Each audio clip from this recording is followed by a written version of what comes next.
Hello friends, do you want to improve your English? Yes, आपल्या सगळ्यांनाच English आपली improve करायची असते, हो ना? तर मग आज आपण इंग्लिश इम्प्रूव्ह करण्यासाठी शिकणार आहोत टेन्सेस. इंग्लिश जर इम्प्रूव्ह करायची असेल तर मास्टर टेन्सेस म्हणजे टेन्समध्ये आपण मास्टर असणं जास्त गरजेचे आहे. तुमचे टेन्स हे पक्के असणं जास्त गरजेचे आहेत. बघा या झाडाप्रमाणे, हे झाड जसं वरती दिसतं आहे बहरलेलं, म्हणजेच हे इम्प्रूव्ह इंग्लिश आहे असं समजा. पण हे का का बरं आहे, कशामुळे झालं तर तुम्ही खाली रूट्स बघा. हे रूट्स म्हणजे मास्टर टेन्सेस आहे. जर तुमचे टेन्स असेच छान वाढले, म्हणजेच तुम्हाला याचं नॉलेज जर भरपूर आलं, तुम्ही जर चांगला अभ्यास केला याचा, तर तुमचं इंग्लिश हे खरोखर चांगलं होऊ शकेल. ओके, आता बघा तुम्ही, व्हॉट इज टेन्स? टेन्स म्हणजे काय? Form a verb takes to show the time it happen. Action, action केव्हा घडली आहे बघा तुम्ही. आत्ता जर घडली असेल तर आपण म्हणतो नाऊ म्हणजे प्रेझेंट. ओके, जर तिला घडून बराच वेळ झाला असेल तर तिला आपण म्हणतो पास्ट, पास्ट टेन्स. ओके, आणि जर ती पुढे घडणार असेल त्याला आपण म्हणतो future tense. Okay, past, present, future अशा 3 प्रकारे आपण टेन्सेस सांगू शकतो. ओके, बघा आता तुम्हाला मी टेन्सेस सांगणार आहे. ही एक फॅमिली ट्री आहे, तुम्हाला खाली दिसत आहे ती एक फॅमिली ट्री आहे. फॅमिली ट्री, तुम्ही म्हणणार मॅडम ही कुठे फॅमिली ट्री आहे? नीट आहे का? ही फॅमिली ट्री आहे टेन्सेसची. कशी ती शिकवते तुम्हाला. बघा टेन्सेस, असं समजा टेन्सेस म्हणजे ग्रँडफादर आहेत तुमचे. ओके, तर ग्रँडफादर म्हणजे tenses. He has 3 children. Okay, past, present and future. त्यांना 3 मुलं आहेत, मीन्स पास्ट, प्रेझेंट, फ्युचर. प्रत्येकी त्यांना सुद्धा 4 चिल्ड्रन्स आहेत, त्यांनाही 4 मुलं आहेत. म्हणजे simple past, continuous past, perfect past, perfect continuous past अशी झाली पास्टची. प्रेझेंटची simple present, present continuous, present perfect आणि प्रेझेंट परफेक्ट कंटिन्युअस ही झाली प्रेझेंटची 4. आणि फ्युचरची पण 4, simple future, future continuous, future perfect and future perfect continuous अशी एकूण मिळून झाली 12 टेन्सेस. 12 प्रकार, बरोबर? 12 प्रकार आहेत टेन्सेसची. तर अशी ही फॅमिली ट्री तुम्ही लक्षात ठेवा. पण लक्षात असू द्या, जेव्हा पण आपण टेन्स शिकतो सगळ्यात महत्त्वाचं असतं व्हर्ब, क्रियापद. क्रिया केव्हा घडली आहे, घडणार आहे किंवा घडून गेलेली आहे, ह्या सगळ्या गोष्टी सांगण्यासाठी व्हर्ब महत्त्वाचा आहे, क्रियापद महत्त्वाचं आहे. आणि त्या क्रियापदावरूनच वाक्याचा काळ, टेन्स हा ओळखता येतो, सांगता येतो किंवा समजतो. ओके, याच्यासाठी व्हर्बचे बघा 5 फॉर्म तुम्हाला इथं दिलेले आहे. 5 forms of verbs. C, V1 म्हणजे बेस, मेन व्हर्ब म्हणजे V1, लाईक प्ले. एक उदाहरण दिलं इथं, प्ले. पास्ट, त्याचं जर पास्टमध्ये रूपांतर केलं V2 म्हणतो आपण त्याला, प्लेड. आणि पास्ट पार्टिसिपल म्हणजे वर्तमानकालीन धातुसाधित रूप, बरोबर? तर याचं V3 म्हणजे प्लेड. काय लक्षात ठेवा, वर्तमान कालवाचक धातुसाधित रूप म्हणजेच पास्ट पार्टिसिपल. ओके, याला पण आपण लावलं ईडी, प्लेड, सेम होईल त्याचं पण. आणि नंतरचा प्रकार आहे एस फॉर्म. नीट लक्ष देऊन ऐका. हा जो प्रकार आहे हा फक्त आणि फक्त एस लावलेला किंवा ES लावण्याचा जो प्रकार आहे तो फक्त सिम्पल प्रेझेंट टेन्समध्ये, जेव्हा नाऊन सिंग्युलर असेल, सिम्पल प्रेझेंटमध्ये नाऊन सिंग्युलर असेल तरच व्हर्बला एस किंवा ES लावायचा. ओके, म्हणजे डू असेल तर डच करायचं, रन असेल तर रन्स करायचं, म्हणजे शी रन्स, ही रन्स असं. आणि शी डज, ही डज. ओके, पुढचा प्रकार आहे ING फॉर्म. आपण याला V4 असंही म्हणतो, प्लेईंग. बघा इकडे थोडं वेगळा समजण्यासाठी तुम्हाला एक अजून दिलेलं आहे उदाहरण, गो V1 म्हणजे मेन व्हर्ब, V2 झालं त्याचं गोचं वेंट, V3 गॉन आणि गोज हे झालं सिम्पल प्रेझेंट टेन्समधला फॉर्म, सिंग्युलर नाऊन असेल तर. आणि V4 म्हणजे गोईंग. तर हे जास्त इम्पॉर्टंट आहे, लक्षात ठेवणं तुम्हाला कुठं केव्हा वापरायचं आहे. ओके, आता बघा तुम्हाला एक चार्ट दिलेला आहे. हा लक्षात ठेवा, हा खूप इम्पॉर्टंट चार्ट आहे. ओके, इथं तुम्हाला प्रेझेंट, पास्ट, फ्युचर 3 काळाचे प्रकार दिलेले आहे. त्याचे 4 टाईप्सवर दिलेले आहे. सिम्पल फॉर्म, प्रोग्रेसिव्ह म्हणजेच continuous tense, perfect form and perfect progressive म्हणजे परफेक्ट कंटिन्युअस टेन्स. प्रोग्रेसिव्ह म्हणजे चालू आहे. ओके, आता सिम्पल टेन्समध्ये फक्त चेंजेस लक्षात ठेवा. वाक्य नेहमी S + V + O, subject plus verb plus object.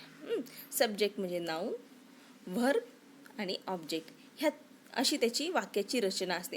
यामधलं subject आणि object same as it is असतं प्रत्येक काळामध्ये, फक्त चेंज होतं ते व्हर्ब. लक्षात ठेवा, हे व्हर्बच कुठं ॲड करायचं, काय ॲड करायचं ते या चार्टमध्ये फक्त चेंजेस दिलेली आहेत.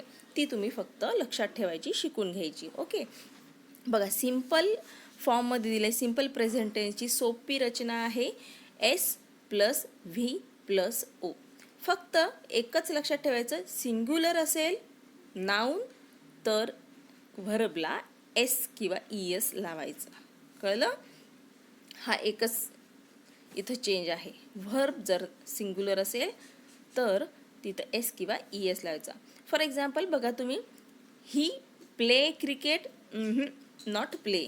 इथं ही सिंग्युलर आहे म्हणून इथं प्लेज क्रिकेट. समजलं? He plays cricket. जर तिथं दे असेल तर दे प्ले क्रिकेट. ओके, म्हणजेच दे अनेकवचनी आहे, प्ल्युरल आहे, म्हणून तिथं आपण S लावायचा नाही. They play cricket, he plays cricket.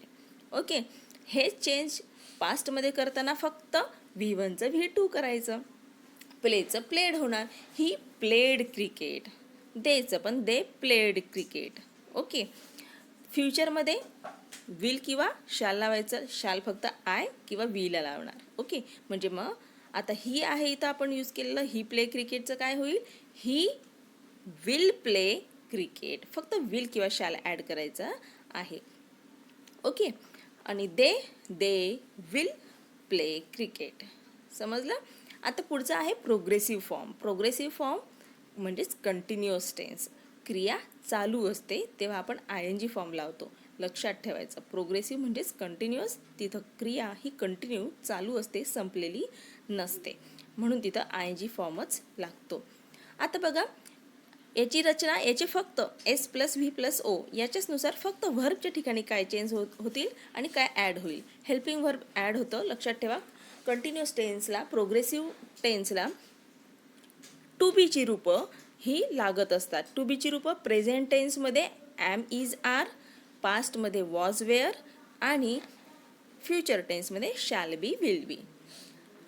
Present progressive टेन्समध्ये बघा आता काय रचना आहे, ॲम, इज, आर प्लस कोणता फॉर्म आहे, बरोबर V4 ING फॉर्म. समजलं? म्हणजे काय होईल बघा आता आपलं वाक्य, ही प्ले क्रिकेटचं काय, ही प्लेस क्रिकेटचं काय होईल, ही इज काय लागेल, ॲम, इज, आर पैकी इथं इज. ॲम, इज, आर कुठं लागतं आपल्याला सगळ्यांना माहितीच आहे. जर आयच्या असेल तर ॲम लागेल, ही, शी, इट म्हणजे सिंग्युलर जर असेल तर इज आणि प्ल्युरल असेल तर आर. लक्षात ठेवा, म्हणजे काय होईल, ही इज प्लेईंग क्रिकेट.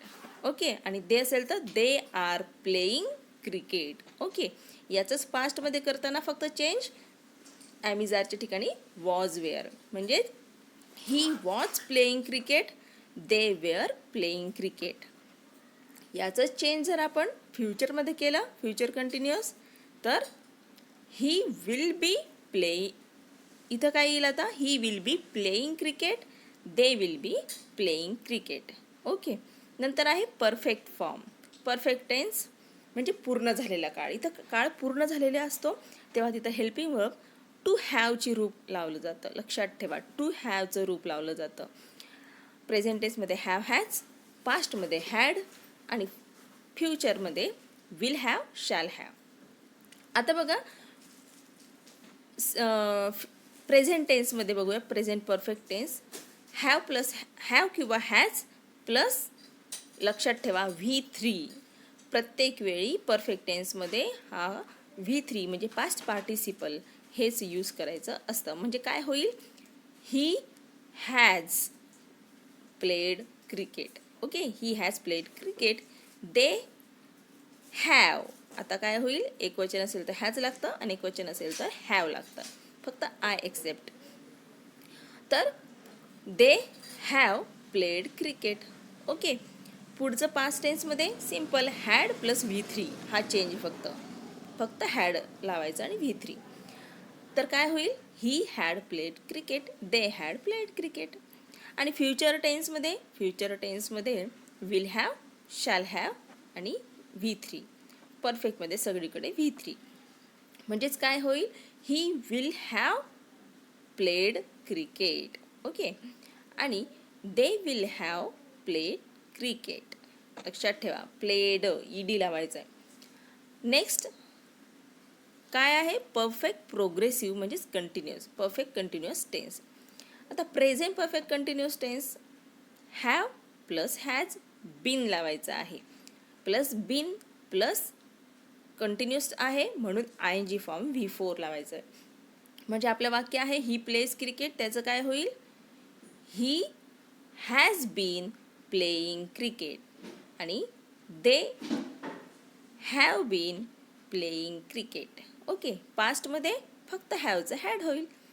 म्हणजे काय होईल, he had been playing cricket, they had been playing cricket. Okay, next future perfect continuous means progressive tense. याचं काय होईल, he will have been playing cricket, they will have been playing cricket. समजलं? तर हे जास्त इम्पॉर्टंट आहे की आपण फक्त वर्ब कुठं कसे चेंज करायचे, फक्त चेंजेस लक्षात ठेवायचे.